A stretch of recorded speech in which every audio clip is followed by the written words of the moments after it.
Assalamualaikum warahmatullahi wabarakatuh. Innal hamdalillah nahmaduhu wa nasta'inuhu wa nastaghfiruh wa na'udzu billahi min shururi anfusina wa min sayyiati a'malina. May yahdihillahu fala mudhillalah wa may yudlilhu fala hadiyalah. Asyhadu an la ilaha illallah wa asyhadu anna Muhammadar Rasulullah, amma ba'du. Alhamdulillah, pada malam hari ini kita masih dipertemukan oleh Allah dan diberikan kesempatan oleh Allah untuk menjalankan ibadah salat maghrib secara berjamaah. La in syakartum la azidannakum wa la in kafartum inna adzabi lasyadid. Salawat serta salam tetap terlimpahkan kepada junjungan Nabi besar Muhammad sallallahu alaihi wasallam, Nabi yang diutus untuk kita taati dan kita patuhi. Ama arsalna min rasulin illa liyuta'a bi'idznillah. Nabi yang diutus untuk menyempurnakan akhlak manusia. Innama bu'istu liutammima makarimal akhlak. Bapak Ibu jamaah Masjid Ahmad Dahlan yang dirahmati oleh Allah, pada pertemuan sebelumnya di hari Rabu yang lalu kita membahas tentang pernikahan Nabi Muhammad dengan Khadijah Al-Kubra. Sebelum menikah dengan Nabi Muhammad, Khadijah mempekerjakan Nabi Muhammad untuk memperdagangkan barang dagangannya ke Syams. Jadi Khadijah ini adalah seorang wanita yang kaya raya, orang yang mendagangkan barang dagangannya itu tidak 1-2 orang, tetapi banyak orang, banyak lelaki yang membawa barang dagangannya ke Syams. Salah satunya adalah Nabi Muhammad. Waktu itu Nabi Muhammad diberi imbalan yang lebih daripada lelaki yang lain. Selama dalam perjalanan ke Syams, Khadijah mengutus seseorang untuk menemani beliau, sekaligus untuk mengobservasi atau untuk melihat bagaimana kepribadian Nabi Muhammad. Sepulang dari Syams, kemudian pesuruh Khadijah itu melaporkan betapa Nabi Muhammad ini orangnya sangat amanah, sangat jujur, sangat cerdik dalam berdagang, sehingga membawa hasil dagangan yang luar biasa.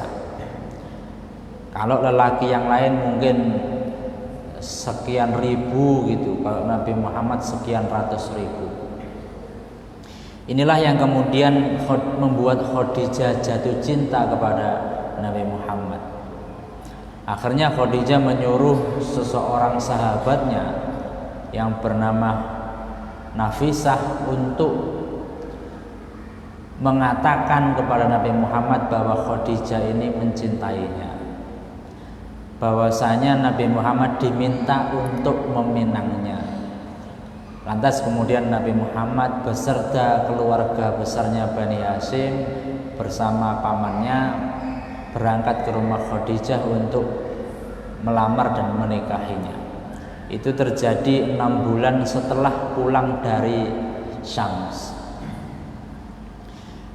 Ketika itu Nabi Muhammad memberikan mahar, kemarin yang saya beritahu, sejumlah 20 ekor unta muda. Yang 1 ekor unta muda itu kisarannya 13 sampai 15 juta. Yang kalau dijumlah 13 kali 20 sekitar 244 juta. Nah, ini menunjukkan bahwa Nabi Muhammad pekerja keras di usia 25 tahun sudah memiliki uang sebegitu besar. Coba bandingkan dengan kita saja, usia 25 sudah megang uang berapa. Jangankan megang, melihat uang sekian banyak mungkin belum pernah. Bapak Ibu yang dirahmati oleh Allah, pada hari ini kita akan membahas tentang nubuwah atau Nabi Muhammad mulai diangkat sebagai Rasul. Nabi Muhammad mulai diangkat sebagai Rasul. Ini ada beberapa bahasan ya di bawah naungan nubuwah. Yang pertama nanti kisah turunnya wahyu pertama. Mungkin sudah banyak yang mendengar, tetapi ini kisah detailnya. Yang kedua, Jibril turun membawa wahyu, kemudian masa terputusnya wahyu antara wahyu pertama dengan wahyu kedua. Kemudian Jibril turun menyampaikan wahyu kedua kalinya. Kemudian tingkatan-tingkatan turunnya wahyu. Bapak Ibu yang dirahmati oleh Allah, tahapan berdakwah. Nabi berdakwah itu selama 23 tahun. 23 tahun ini dibagi menjadi dua, 13 tahun itu di Mekah dan 10 tahun itu di Madinah. Itu artinya apa? Al-Quran itu turun selama 23 tahun secara bertahap. Al-Quran yang turun di Mekah disebut dengan surah Makkiyah, dan Al-Quran yang turun di Madinah disebut dengan surah Madaniyah. Al-Quran yang turun di Mekah itu biasanya cirinya adalah tentang akidah, penguatan keimanan, akidah dan seterusnya. Sedangkan Al-Quran yang turun di Madinah itu terkait tentang muamalah, interaksi antar sesama manusia.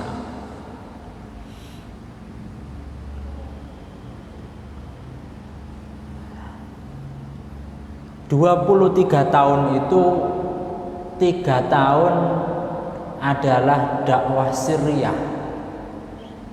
3 tahun itu dakwah sirriyah, dakwah secara sembunyi-sembunyi. Jadi Allah memang belum memerintahkan untuk berdakwah secara terang-terangan, tetapi berdakwah secara sembunyi-sembunyi. Nah, selama 3 tahun itu ayat-ayat yang turun adalah ayat-ayat tentang cerita-cerita Nabi pada masa lalu.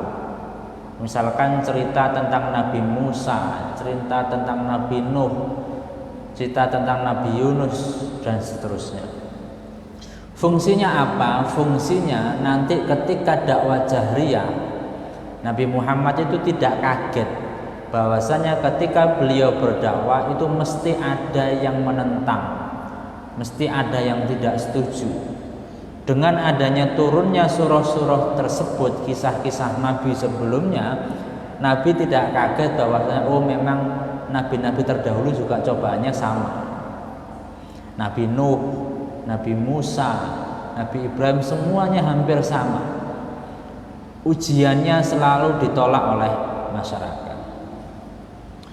Kemudian dakwah jahriyah itu di awal tahun keempat hingga Nabi hijrah, hingga Nabi di Madinah. Nah, dakwah jahriyah ini terang-terangan, tidak sembunyi-sembunyi lagi. Kalau dakwah sirriyah itu di rumahnya Al-Arqam, makanya disebut dengan Baitul Arqam, rumahnya Arqam. Kemudian di tahun ke-10 kenabian, itu mulai dakwah keluar Mekah. Jadi ke hijrah ke Habasyah yang pertama dan yang kedua, kemudian dakwah ke Taif. Nah, itu adalah dakwah keluar Mekah, tetapi belum hijrah ke Madinah. Itu masih mengawali sebelum hijrah ke Madinah.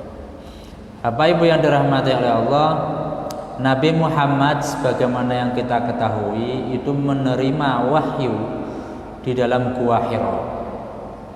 Nah, Gua Hira ini posisinya berada di Jabal Nur, sekitar 2 mil dari kota Mekah. Ya, naik di atas gunung. Nah, Gua Hira ini tidak begitu luas, hanya 4 hasta, kemudian lebarnya 1,75 hasta. Jadi jangan dibayangkan guanya itu luas, kemudian bisa enak-enak di dalamnya, kayak misalkan Gua Maharani gitu ya, luas. Itu tidak seperti itu. Guanya sempit, mungkin hanya cukup untuk 1-2 orang saja. Sama kayak Gua Sur itu juga sempit ya. Beliau terbiasa menyendiri dengan tinggal di Gua Hira pada bulan Ramadan. Namanya tahannus. Tahannus itu menyendiri. Dan menyendirinya itu biasanya sekali menyendiri itu 1 bulan. Dan itu dilakukan pada bulan Ramadan. Makanya Al-Quran turun pada bulan Ramadan, karena Nabi bertahannusnya di bulan Ramadan. Nah, ini Gua Hira. Siapa yang sudah pernah ke sana? Mungkin tidak banyak yang ke sana karena naiknya agak susah. Ya, ini ada tulisannya Gua Hira. Naiknya agak susah dan ya kecil gitu saja. Ya, orang-orang pingin tahu saja gimana sih, di mana sih letak Gua Hira, di mana sih lokasi bersejarah itu, sehingga kemudian mendatanginya. Nah, apa yang dilakukan Nabi Muhammad di dalam Gua Hira itu, Nabi Muhammad melakukan uzlah, ya, menyendiri, berkontemplasi, menjauhi dari hiruk pikuk keramaian dunia. Nah, apa yang dilakukan yaitu beribadah kepada Allah Subhanahu wa taala, berzikir, kemudian berpikir tentang keajaiban-keajaiban alam semesta dan rahasia di balik keagungan yang menciptakannya. Jadi memikirkan penciptaan langit dan bumi, memikirkan penciptaan manusia, siapa diri kita sesungguhnya, apa tujuan kita, bagaimana akhir kita, dan seterusnya. Nah, Nabi berpikir, beribadah selama 1 bulan di Gua Hira. Jadi Nabi beribadah itu jadi Nabi itu masuk di Gua Hira itu tidak kemudian malam ini masuk Gua Hira, besok dapat wahyu, enggak begitu. Nabi Muhammad itu uzlah dulu selama 1 bulan, selama 3 tahun. Jadi 3 tahun dimulai dari usia 37, 38, 39, 40. Di tahun ketiga baru Nabi Muhammad mendapatkan wahyu. Nah, uzlah itu sama dengan tafakkur. Tafakkur itu memikirkan tentang penciptaan Allah, bagaimana bumi, afala yanzuruna ilal ibili kaifa khuliqat wa ilas samai kaifa rufi'at wa ilal jibali kaifa nusibat wa ilal ardi kaifa sutihat. Ini perintah untuk tafakkur. Bagaimana sih langit itu ditinggikan, bagaimana bumi itu dihamparkan, bagaimana gunung itu ditancapkan, bagaimana ibil unta itu diciptakan. Ini menyuruh manusia untuk tafakkur. Kenapa sih ada pergantian siang dan malam? Seandainya dalam Al-Quran dijelaskan, seandainya bumi ini siang terus, malam terus sampai akhir kiamat itu akan beku, tidak ada matahari. Maka pergantian siang dan malam itu adalah tanda-tanda kebesaran Allah. Nah, para nabi itu punya hobi tafakkur. Maka kalau para nabi itu disuruh ngisi kurikulum vitae, itu hobinya apa? Hobinya tafakkur. Kalau kita kan hobinya nonton YouTube, berenang. Nah, ini nabi ini hobinya tafakkur, memikirkan penciptaan alam semesta. Contohnya Nabi Yahya. Nabi Yahya ini adalah nabi yang hobinya tafakkur.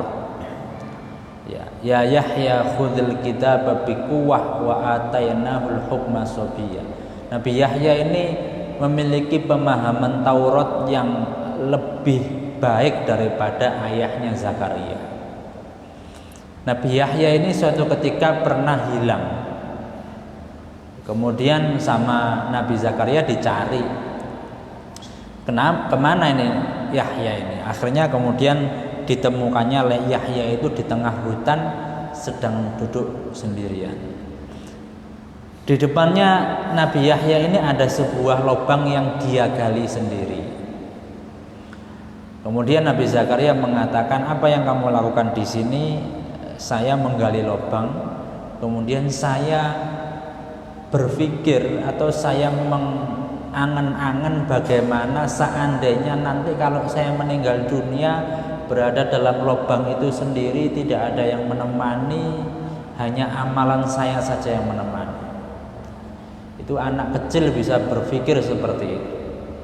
Bukankah ayah mengajari saya bahwasanya agar kita bisa dekat dengan Allah itu adalah dengan mengingat kematian. Nabi Yahya. Kemudian Nabi Ibrahim juga begitu dalam proses mencari Tuhan. Itu dalam Al-Quran dijelaskan dia melihat bintang. Bintang itu dikiranya Tuhan. Ternyata kemudian ada bulan. Lah ini yang lebih besar. Ini Tuhan saya. Kemudian besok pagi melihat matahari, loh ini yang lebih besar, ini Tuhan saya. Itu kan proses tafakkur, proses memikirkan, merenungi alam semesta. Nabi Daud juga begitu. Nabi Daud itu berzikir bersama burung-burung, bersama pepohonan. Nabi Musa juga begitu. Maka kalau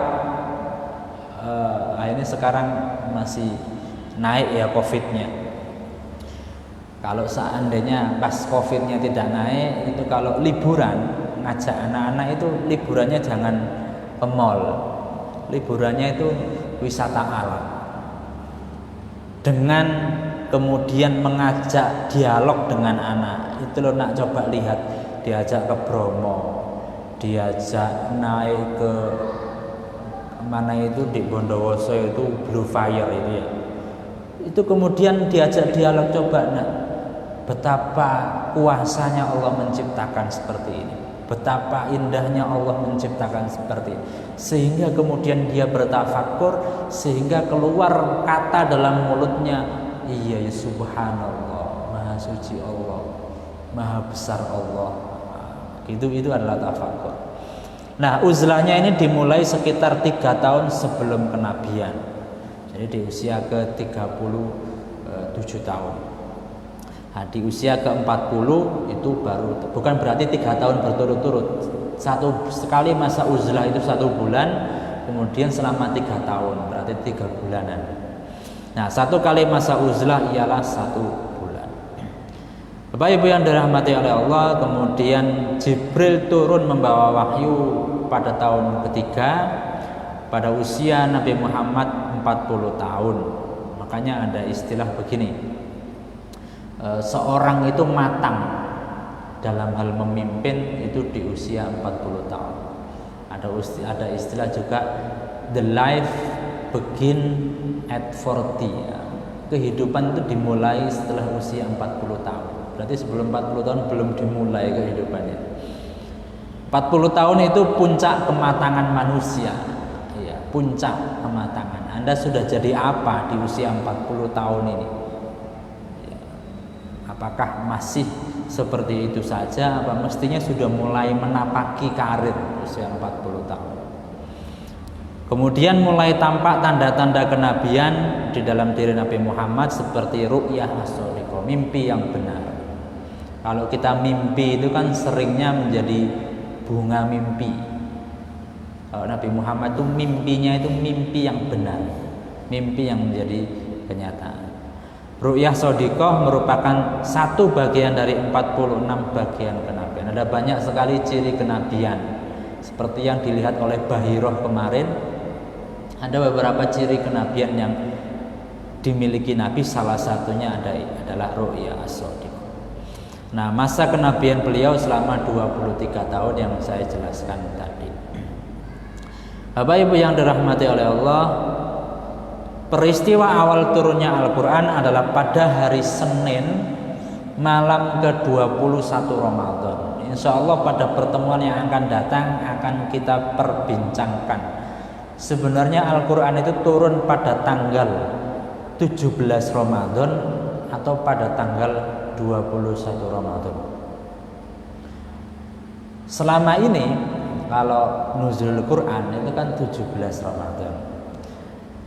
Tapi dalam Al-Quran itu sama-sama ada landasannya. Dalam Al-Quran, inna anzalnahu fi lailatul qadar, diturunkan di malam Lailatul Qadar. Malam Lailatul Qadar itu 10 hari terakhir di bulan Ramadan, hari yang ganjil. Lah kok bisa ketemu 17 Ramadan? Nah, itu insya Allah nanti akan kita bahas Rabu yang akan datang. Nah, malam ke-21 Ramadan yang bertepatan dengan 10 Agustus 610 Masehi, ketika itu umur beliau menginjak 40 tahun 6 bulan 12 hari. Itu menurut kalender Masehi. Kalau menurut kalender Komariah 39 tahun itu menurut kalender Komariah. Kalau menurut kalender Samsiah atau Masehi itu 39 tahun 3 bulan 20 hari. Nah, hitung-hitungan. Kita itu sebenarnya kalau ditanya usianya berapa, sampean balik tanya kepada orang yang bertanya tadi, sampean minta versi kalender Komariah apa kalender Samsiah? Loh, berarti sampean punya 2 usia ya. Punya 2 usia karena kan selisih kalender Komariah dengan kalender Samsiah. Begitu juga ulang tahunnya ya ada 2. Nah, ini sebuah hadis yang cukup panjang menjelaskan secara detail bagaimana wahyu pertama itu turun. Ini soalnya saya sedok dawa jadi tak santai-santai no ya. Hadis kaifa kana badul wahyi. Hadis bagaimana wahyu itu turun. Ya. An Aisyah ummul mukminin annal Haris ibnu Hisam, dari Aisyah ummul mukmin bahwasanya Haris ibnu Hisam sa'ala Rasulullah sallallahu alaihi wasallam, bertanya kepada Rasulullah sallallahu alaihi wasallam, faqala ya Rasulullah kaifa ya'tikal wahyu. Haris ibnu Hisam bertanya, bagaimana wahyu itu datang kepadamu ya Rasulullah. Faqala Rasulullah, kemudian Rasul bersabda, ahyanan ya'ti mithla salatil jarosi wa huwa asyaddu alayya. Kadang-kadang datang itu seperti bunyi lonceng yang sangat keras. Sangat keras, bunyi lonceng yang sangat keras. Tentu yang bisa mendengar hanya Rasul. Fayufsamu anni wa qad wa'aitu anhu maqala. Ketika lonceng itu berhenti, baru saya kemudian tahu apa yang dimaksud dari turunnya wahyu itu. Wa ahyanan yatamassalu li al malak rajulan fayukallim, dan kadang-kadang itu berupa seorang laki-laki, berupa malaikat yang berwujud sebagai seorang laki-laki, fayukallimuni, kemudian mengatakan kepada saya. Ini seperti wahyu yang turun tentang mahwal Islam dan mahwal iman wa mahwal Islam. Itu Jibril berubah seperti laki-laki. Kemudian fa'iyya mayakul, kemudian saya memahami apa yang dikatakan. Qalat Aisyah wa laqad ra'aituhu yanzil alaihi alwahyu fil yaumi syadidil bardi. Kemudian Aisyah pernah melihat bahwa wahyu turun ketika cuaca sangat dingin sekali. Fayafsifu anhu wa inna jabinahu layatafassadu araqan. Tetapi Aisyah melihat di kening Rasulullah itu ada keringat, padahal itu hari yang sangat dingin. Ini menunjukkan betapa berat Nabi itu menerima wahyu. Jadi Nabi kalau menerima wahyu itu menang gitu ya. Memang cukup berat sekali. Nah, ini artinya An Aisyah ummul mukminin annaha qalat awwalu ma budi'a bihi Rasulullah sallallahu alaihi wasallam minal wahyi ar-ru'ya as-shalihah fin naum. Kemudian diriwayatkan oleh Aisyah juga bahwasanya Nabi menerima wahyu itu melalui mimpi yang benar di waktu tidur. Fakana la yara ru'yan illa ja'at mithla falakis subhi, dan dia tidak melihat mimpi itu kecuali seperti fajar yang terbit di waktu subuh. Summa hubbiba ilaihil khala, dan Nabi itu menyukai menyendiri tadi. Wakana yakhlu bi ghari Hira'in, kemudian dia menyendiri di gua Hira. Fayatahannatsu fihi, kemudian uzlah di dalamnya. Wa huwa at-ta'abbud, kemudian dia beribadah di dalamnya al-layali dzawatil adad, beberapa malam, qabla an yanzi'a ila ahlihi, sebelum dia pulang ke keluarganya, wa yatazawwadu lidzalika, kemudian mengambil bekal. Jadi Nabi kan tentu ke Gua Hira itu kan bawa bekal, karena di sana ndak ada kompor ya. Jadi ngambil bekal. Kok nek beberapa hari habis pulang lagi membawa bekal, dibawa lagi ke sana begitu. Wa yatazawwadu lidzalika. Tsumma yarji'u ila Khadijah fayatazawwadu limithliha. Kemudian pulang ke Khadijah mengambil bekal lagi. Jadi 1 bulan penuh itu tidak kemudian nggak pulang sama sekali. Pulang untuk ngambil bekal makanan. Di sana di atas gunung itu juga nggak ada orang jual makanan. Juga dulu juga nggak bisa GoFood ya, jadi harus pulang. Hatta ja'ahul haqqu wa huwa fi ghari Hira'in, sampai datang wahyu. Faja'ahul malak faqala iqra, kemudian datanglah malaikat Jibril kemudian mengatakan iqra, bacalah. Nabi Muhammad mengatakan ma ana biqari, saya tidak bisa membaca. Ya. Qala fa akhadhani fa ghattani hatta balagha minni jahda, hatta balagha minni al-jahd. Kemudian malaikat Jibril mendekap Rasulullah, didekap sampai Nabi itu tidak bisa bernafas, sampai sesak nafas. Summa arsalani, kemudian melepaskan saya. Faqala iqra, bacalah. Kemudian Nabi mengatakan qultuma ana biqari, ya saya tidak bisa membaca. Kemudian malaikat Jibril mendekap lagi untuk yang kedua kalinya sampai Nabi itu tidak bisa bernafas. Hatta balagha minnil jahda tsumma arsalani, kemudian melepaskan saya. Faqala iqra, kemudian malaikat Jibril mengatakan bacalah, ada ketiga kali. Faqultu ma ana biqari, saya sudah bilang saya tidak bisa membaca. Fa akhadhani fa ghattani ats-tsalitsah, kemudian saya didekap untuk yang ketiga kali. Tsumma arsalani, kemudian saya dilepaskan. Kemudian Jibril mengatakan iqra bismi rabbikal ladzi khalaq, khalaqal insana min 'alaq, iqra wa rabbukal akram. Nah, ini perdebatan. Ketika Jibril itu mengatakan iqra, kira-kira Jibril itu membawa apa? Nah, kita itu kan nyuruh seorang baca gitu kan, bawa buku atau bawa tulisan, bawa kertas itu, wacon, nah kan gitu. Tapi ketika itu Jibril itu membawa apa? Membawa kertas, ataukah di dalam gua itu ada kayak LCD gitu ya? Wallahu a'lam, ini saya juga belum ada yang menjelaskan sedetail itu. Yang jelas Nabi mengatakan saya tidak bisa baca. Ini sekaligus sebuah bantahan kepada orang orientalis bahwa Al-Quran itu buatan Muhammad. Ini bantahan. Kalau Al-Quran itu buatan Muhammad itu tidak mungkin. Kenapa? Nabi Muhammad tidak bisa baca menulis. Tapi kok bisa membuat tulisan sebagus itu? Nah, itu berarti bukan buatan Muhammad. Nah, hikmahnya Nabi Muhammad sebagai ummi. Faraja biya Rasulullah sallallahu alaihi wasallam yarjufu fuadah. Kemudian Nabi Muhammad pulang kepada Khadijah dengan hati yang berdebar-debar.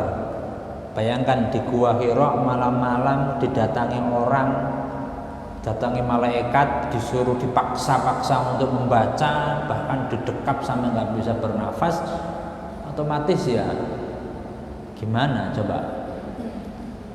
Fadakhala ala Khadijah binti Khuwailid, kemudian masuklah Khadijah binti Khuwailid di kamarnya Nabi. Kemudian Nabi mengatakan zammiluni, temani saya. Fazammiluhu hatta dhaba anhu ar-ra'u, kemudian ditemanilah Muhammad dengan Khadijah sampai kegelisahannya itu hilang. Nah, ini fungsinya istrinya lebih tua, lebih dewasa, bisa ngayomi. Faqala li Khadijah fa akhbaruhal khabar. Kemudian Nabi Muhammad cerita kepada Khadijah. Kemudian Nabi mengatakan laqad khasyitu ala nafsi, saya takut pada diri saya sendiri. Apa ya saya ini takut ya. Faqalat Khadijah kalla wallahi ma yukhzikallahu abadan innaka latasil rahim wa tahmilul kalla wa taksibul mahdum wa taqrid dhaifa wa tu'inu ala nawaibil haqq. Khadijah mencoba menenangkan, wahai Muhammad, tidak usah bersedih ya. Allah itu tidak mungkin membuat kamu sedih. Karena apa? Rasul itu orang yang suka menjalin silaturahim. Rasul itu suka menolong orang yang tidak mampu. Rasul itu suka menolong untuk kebaikan, untuk kebenaran. Maka tidak mungkin Allah itu akan mencelakai kamu. Fantalaqat bihi Khadijah hatta atat bihi Waraqah ibnu Naufal ibnu Asad ibnu Abdul Uzza ibnu ammi Khadijah. Kemudian Khadijah pergi ke seorang pendeta namanya Waraqah bin Naufal. Itu adalah ibnu ammi Khadijah, anak pamannya Khadijah. Fakana imra'an tanassara fil jahiliyah. Waraqah bin Naufal ini dia beragama Nasrani. Wakana yaktubul kitaba al-Ibraniyah, dia menulis kitab dengan bahasa Ibrani. Fayaktubu minal Injil bil Ibraniyah, dia menulis Injil dengan bahasa Ibrani. Masya Allahu ayyaktub. Wakana syekhon kabiron, Waraqah ini sudah tua renta, qad amiyah, dan buta lagi. Faqalat lahu Khadijah, kemudian Khadijah berkata, ya ibna ammi isma' min ibni akhika, wahai anak pamanku, dengarkan kisah dari suamiku ini ya, ibna akhika, anak daripada saudara. Akhirnya kemudian Nabi Muhammad cerita panjang lebar. Faqala lahu Waraqah, ya ibna akhi madza tara, fa akhbara Rasulullah sallallahu alaihi wasallam. Waraqah berkata, wahai anak saudaraku, apa yang kamu lihat? Kemudian diceritakan. Faqala lahu Waraqah, hadan namus alladzi nazzalallahu ala Musa. Setelah mendengar cerita Nabi Muhammad panjang lebar itu, kemudian Waraqah mengatakan, wahai Muhammad, itu adalah namus. Namus itu adalah malaikat. Alladzi nazzalallahu ala Musa, yang diturunkan oleh Allah kepada Musa. Jadi Taurat itu diturunkan melalui malaikat Jibril juga. Ini malaikat Jibril ini spesialis menurunkan wahyu.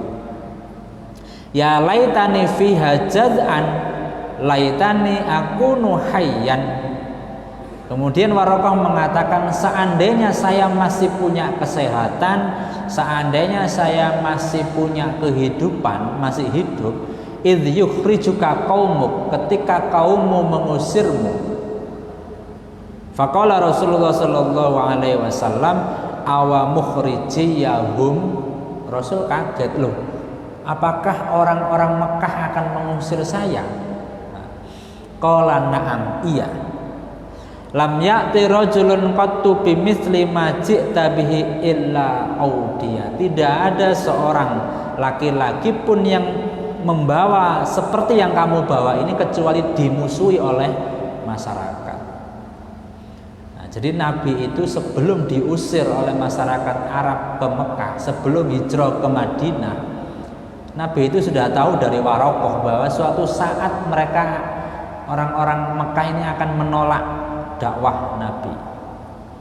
Wa yudrikni yaumuka ansurka nasran muazzara. Warokoh mengatakan kalau seandainya ketika kamu itu pergi dari Mekah ini dan saya masih hidup, saya akan membela kamu dengan pembelaan yang sepenuhnya, artinya semaksimal mungkin. Akan tetapi sayangnya summalam yansab Warokoh ain tuwfiya wa fataral wahyu. Tetapi tidak lama setelah itu, tidak lama setelah bertemu dengan Warokoh kemudian meninggal dunia. Tidak lama setelah bertemu dengan Nabi Muhammad, Warokoh kemudian meninggal dunia. Bapak Ibu yang dirahmati oleh Allah, bentar lagi isya ya. Nah, di sini ada penjelasan laqad khasitu ala nafsi. Ini ada beberapa makna.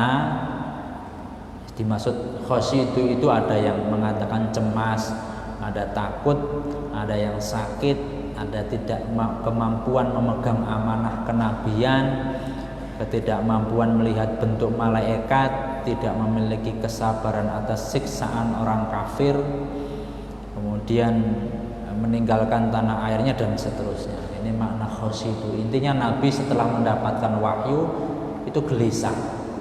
Ya, pertama kali biasa. Nanti kalau sudah 2, 3, 4 kali udah biasa. Ini kan pengalaman pertama agak shock gitu ya.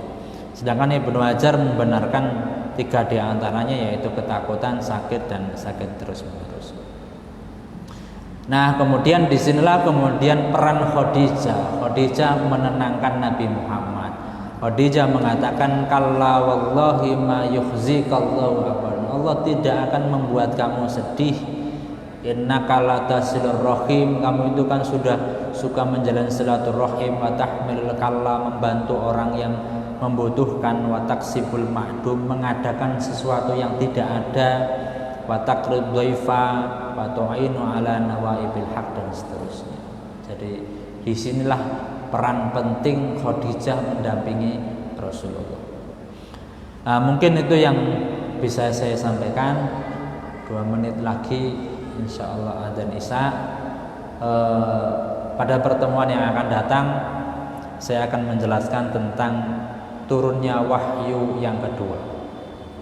Ini wahyu yang pertama, kemudian jeda, ini Ramadan, nanti jeda beberapa hari, nanti Syawal turun wahyu yang kedua. Jadi belajar sirah nabawi itu sekaligus belajar asbabun nuzul turunnya Al-Quran. Mungkin itu yang bisa saya sampaikan, kurang lebihnya mohon maaf. Assalamualaikum warahmatullahi wabarakatuh.